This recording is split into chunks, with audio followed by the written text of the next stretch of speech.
Hello everyone, how's it going? So I spent about 2 hours with the new Marathon Season 2 mid-season update, which is Vault Breaker, which is an entirely P versus E mode, unlike the Dire Mars section, where it was light player versus environment, where the first half you would have just strictly UESC soldiers, then during the last half you would fight rooks. I never saw rooks when I played that map because the player count has dropped so significantly low that I don't think they have enough players to fill it out, but that was a player versus environment light mode. This is a full player versus E mode, and first off, this was a disaster when it came to launch. Even though it didn't last as long as other Bungie disasters, it's still inconceivably bad. You see, they have around 2 to 5,000 players with this game.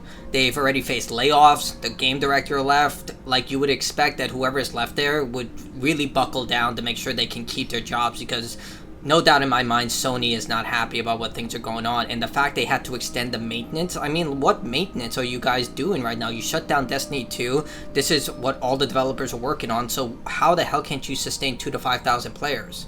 Like, I don't know, but at this point I think someone's sabotaging this, because this, if it's not that, then it's even worse, because then it's just gross incompetence.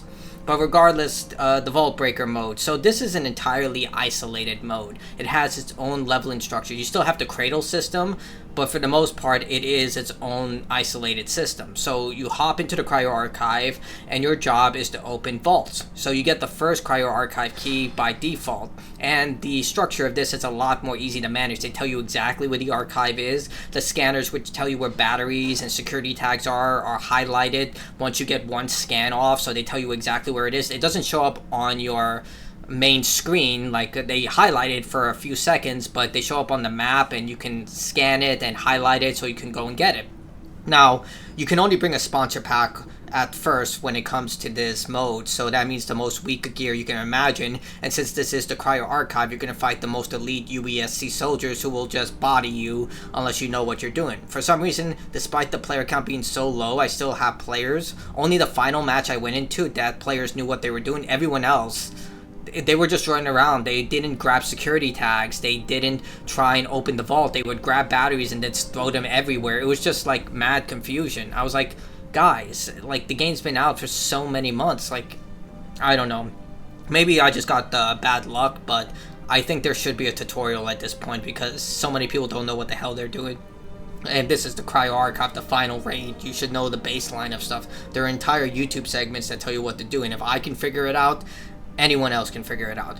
But regardless, your goal is to get it into a vault, and once you get into a vault, you will get vault data, and these are little like redstone Minecraft things. You don't get to keep any equipment that you get within this mode, so any weapons you get, gear, it's very stingy with the gear, like whereas the core Cryo Archive, it's easy to find backpacks and very rare items. Here it's not the same. You will not find shields, you will not find lore documents. Items are rarely dropped by UESC other than the bare minimum. You'll find a lot of health and shield pickups and maybe a blue and green weapon, but that's basically it. For you to get like legendary tier gear, it's next to impossible, and I get it, it's supposed to be like a roguelike mode.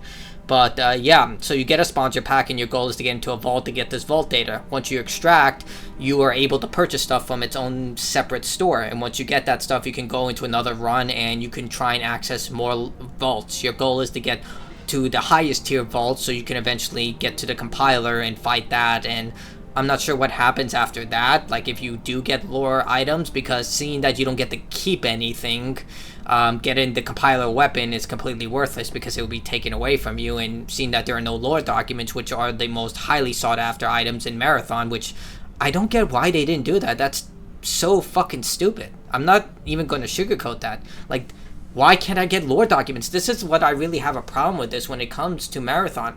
They have good ideas, but they artificially lower them in a way that makes them just not fun. Like with the Dire Mars section, why in the hell can I take my gear with me? I can extract with gear, so I should be able to take my own gear with me. Like, the same principle applies here. So I can go into the Cryo Archive, but I can't collect lore documents because fuck you. Like, you could even make it just a rare drop. Like, I don't know, maybe you get lore documents when you beat the compiler, but at this point, I'm just like confused. You guys had a good system. It seemed plausible. and then you fuck it up for some reason to make it just artificially grindy. Instead of the purpose, like Bungie's entire focus during the Halo games was 15 minutes of fun. Like that was the whole focus, to keep maximizing fun for each game. Here, it's not the same. It's like you're constantly being hounded. Like you have a magnifying glass with the sun bearing down on you, and you just have to avoid the giant laser that's about to cook you. Like, I don't know. Like, it just, they have good ideas, but they shoot themselves in the foot. And I'm not talking about like, hey, they should allow you to bring in legendary level gear and just completely destroy everything, even though that would be pretty fun. But, you know, we're against fun here. I think the best thing they could have done is at least allow you to have certain tier of items you can bring in. Like maybe the max is a blue shield, a blue weapon. Maybe put it into like a certain amount of gear that you can bring in, certain amount of currency. Like you can only have this maximum level of currency when it comes to gear value, and that's what you can bring in. Like something like that. Like, the fact that they made this an entirely grindy section and they did not think of that, I don't know. It just feels like everyone who designs this game, there are people who want to have fun in the game, because I can see that. There are a lot of people, it's like, you know, people want to experience the Cryo Archive. They want to fight the compiler without being dogpiled by hyper-skilled players who do 360 no-scopes while having a Chrono Zin controller or auto-hacking whatever hack cheats they have right now. Like, they've become so sophisticated that even developers are having a hard time trying to combat this shit. But it's just like every time they have something that's fun, that could be engaging, they just take it away. Like take Destiny 2, for example. There is a special dungeons, I don't know what they're called, but they're just insanely fun. Basically, you take 6 players into this kind of smaller raid where your job is just to kind of kill everything. You just go in, kill a bunch of cool bosses, walk out, you get gear, and everyone's happy.